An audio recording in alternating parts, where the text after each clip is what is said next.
Hello, friends. Here for the first edition of the Wardley Mapping advice column.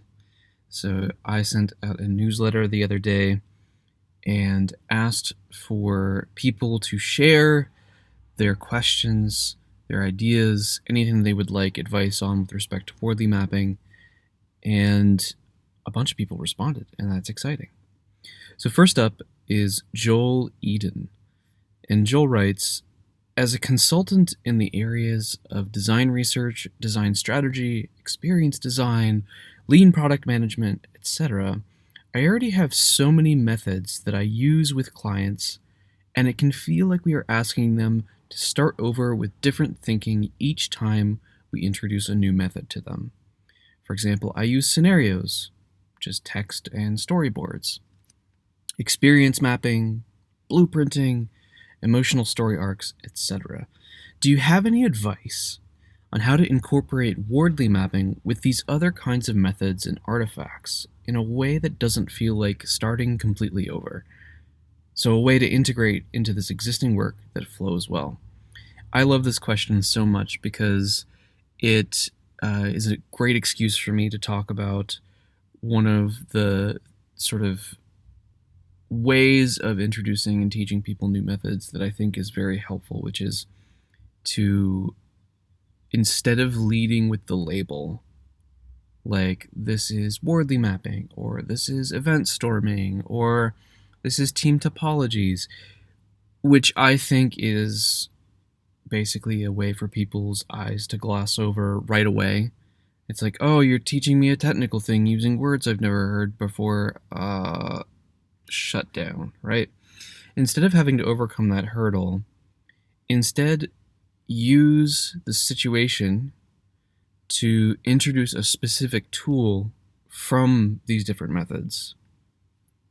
So each method has a set of tools, and instead of calling the method by the name, you might start by the tool, the specific tool that is useful in the circumstance.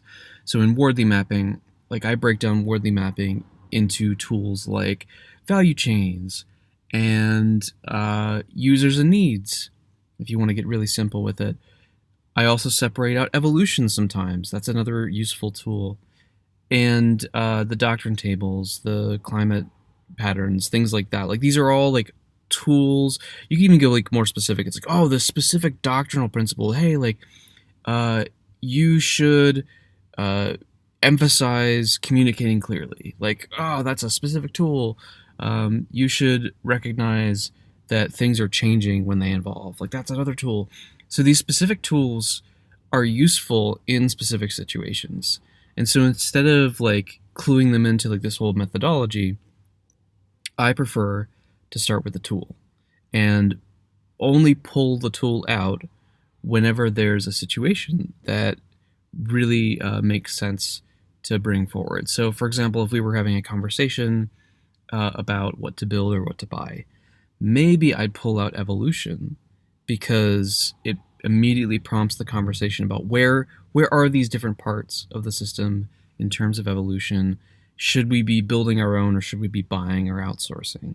It's like evolution sets up that conversation really well, and it's just like, hey, there's this thing that's useful for this problem.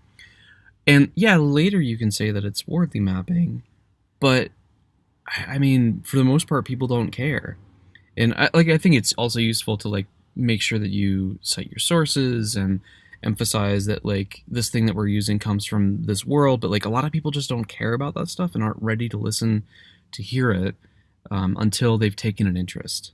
So that's how I think about incorporating Wardley mapping into other methods and artifacts without leading with the name of the thing. It's like, let's learn Wardley mapping. Nah, like forget it.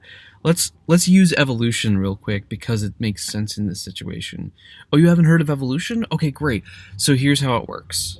Just like that. So just finishing up the editing on this video, and I just wanted to say thank you to Joel for such a thoughtful question. It was a lovely excuse to talk about something that I care about, which is not shoving name brand methodologies down people's throats before they have the chance to care about them. So just doing a little bit by bit.